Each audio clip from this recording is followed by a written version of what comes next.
This is E.M. Forster's A Room with a View, and it is probably the most controversial classic that I've ever come across. Even some of the most clever reviewers that I read talking about this book question its status as a classic, arguing that it couldn't be weighed alongside some of the greater literary works like Frankenstein or The Great Gatsby. There was a time in my life when I was reading a lot of classics. I'd been told that those were the best books, so I started reading them, and then I got bored of them because they all were written so similarly. They all seemed to be written by these very European men. I just didn't see myself in the books. And then a couple years ago, I started thinking about the concept of the classic and what it meant to me, and I realized I think I was going about it all wrong. I thought that classics were this kind of very elite kind of things, but actually I think what constitutes a classic has nothing to do with its regard by a certain type of person. But instead, a classic novel is a novel that has this capacity to transcend time, to remain relevant and impressive 200, 300 years in the future. And I think that reframing of the word classic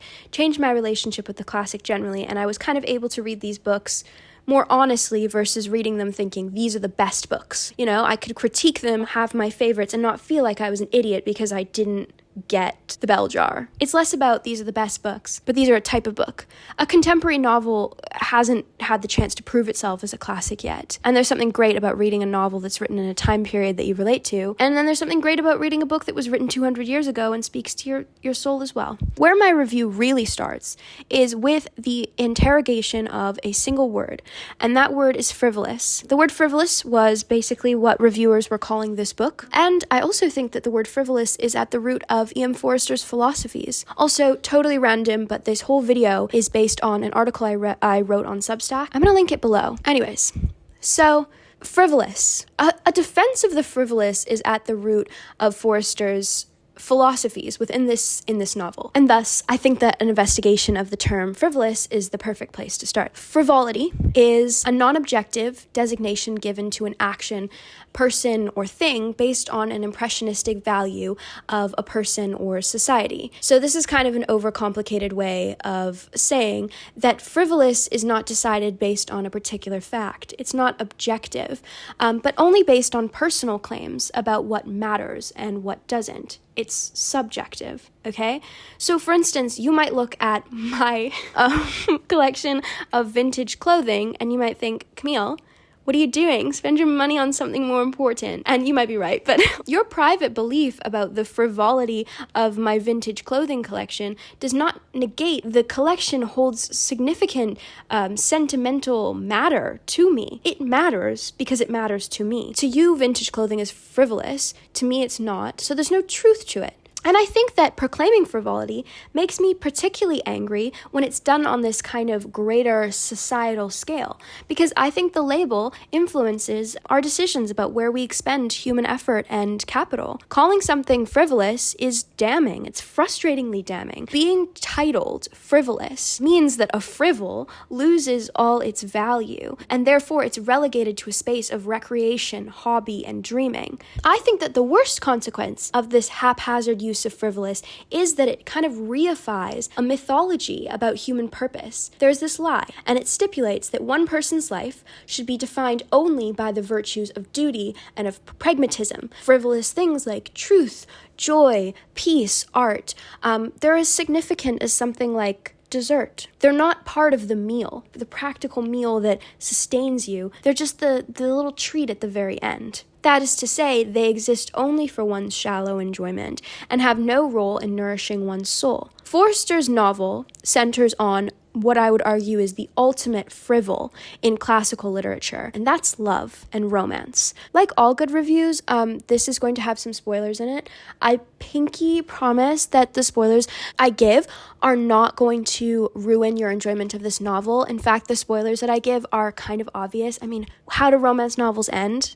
The couple gets together. That's how romance novels end. So, you can imagine that that's probably how this one ends too, okay? I'm gonna try my best to give some context so that if you never end up reading this, you can understand this review, but also not too much that you can't read this on your own and have so much enjoyment, because you will, I pinky promise you. So the story begins with this very humorous conversation between our lovely main character, Lucy Honeychurch, and her kind of overbearing, aged cousin named Charlotte Bartlett. Charlotte has accompanied the 17-year-old Lucy on her summer tour of Italy, acting as a guide and chaperone for the unmarried and impressionable girl. At this time period, I'm sure loads of people know this, it was very common for upper class people to take tours of countries, so they'd go visit them, they'd stay at English-speaking homes and they hang out with English-speaking people, but they would like tour a country. And so this is her tour of Italy. Lucy and Charlotte loudly complain that they have been given hotel rooms without views of Florence,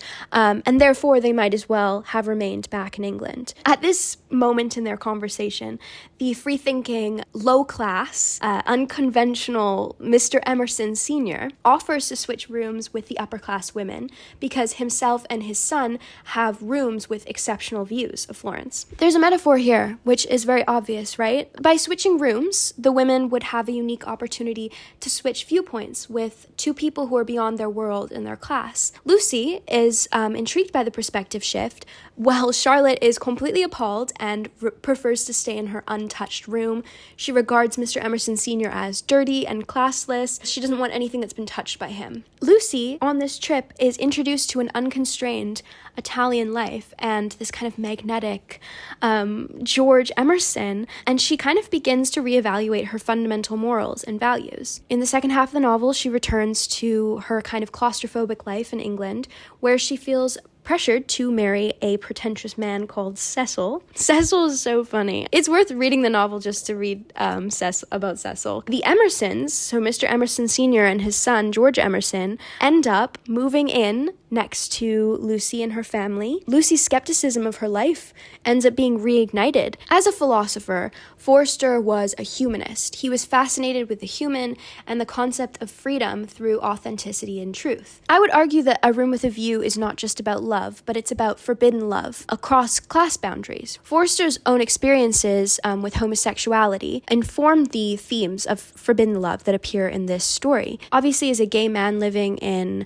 when was this written? Like 1917, I think, he wasn't able to have this full expression of love like other people were. Gosh, I hope the sun comes back. I was really enjoying it. I think that the romantic love aspect of this book is why it has garnered this reputation of kind of being vain and empty or unimportant. And I want to contest that idea, that somehow romance within classics is this corrupting force. And I want to reflect on an allusion in this book to perhaps the most famous love story of all time, and that is Romeo and Juliet. I'm assuming that most people probably read it in English class, but let me give a little bit of a summary, okay? Romeo and Juliet are two children. They're from warring families. The families are upset over this long-held but kind of undefined grudge. Despite this, the two characters meet by chance and they fall in love, and then in an act of desperation to escape their repressive lives and to actualize this love, they consult the friar,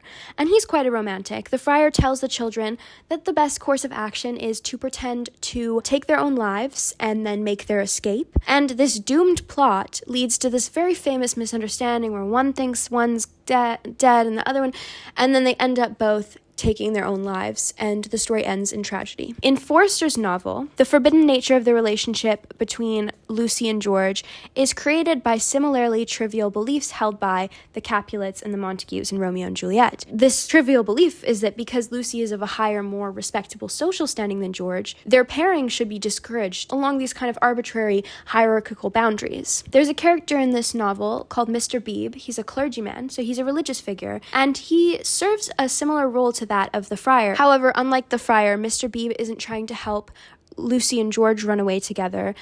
Instead, he's trying to help Lucy leave George and her love for him behind. Very similar to the fiddling religious figure in Romeo and Juliet, Mr. Beebe fails to encourage any sort of confrontation and truth-telling between the young couples and their families. The Friar and Mr. Beebe's plot is based on the avoidance of meaningfully challenging a repressive system and committing oneself to truth. As for the consequences of Lucy's decision, Forster makes it very clear for us. Both George and Lucy will share the same fate as the title characters Romeo and Juliet from Shakespeare's play, and at the hands of their own foolish, avoidant decision. I feel like I need to explain that a little more.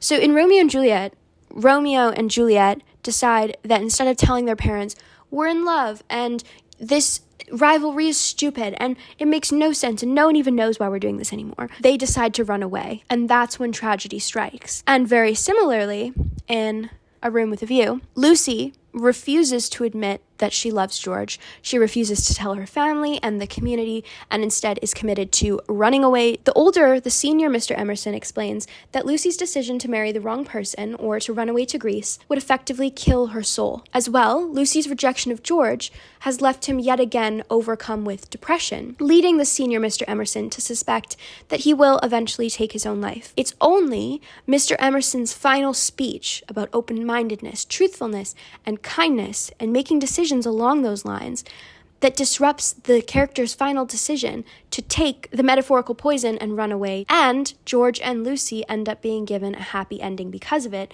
not meeting a similar fate to Romeo and Juliet. They avoid the tragedy. Forster speaks to us as someone who suffered without the ability to publicly actualize the depths of his feelings and his love and friendships. I read a lot of his letters, I read a lot about him. I know that his circumstances forced him to become this kind of master of secrets, and a denier of truth, only accessing his authentic self in the quietest, most discreet moments. And in his own letters and musings, it's clear that he has kind of a deep self-loathing, that he's unable to meaningfully challenge systems of oppression and be himself. He wishes that he could be like Lucy and make the decision, okay, I will love, and I will love openly. But that wasn't something that was available to him at his time. Honest love, Forster warns us, cannot be treated as frivolous. To him, it was everything. It was everything he wanted. And simple stories in the defense of them are much more powerful than they might at first seem. Forster reminds us that we, the human soul, are actualized through our dramatic, senseless commitments to one another. And there's nothing frivolous about that. I'm sick of people saying romances are frivolous, and I love romances. I'm not ashamed to say it. I don't think it makes me stupid. I don't think romance makes anyone stupid. And I think there's lots of people who defend romances. They recognize that they have a place in our lives as this point of fantasy, guilty pleasure. But I think it's less common for people to recognize the intellectual capacity of love, its capacity to teach us about truth, and its place in classics. I mean, what is more classic than a romance novel? What is more timeless than the concept of falling in love with one another? I don't know. I could go on. I could talk about this forever. I feel passionate about it.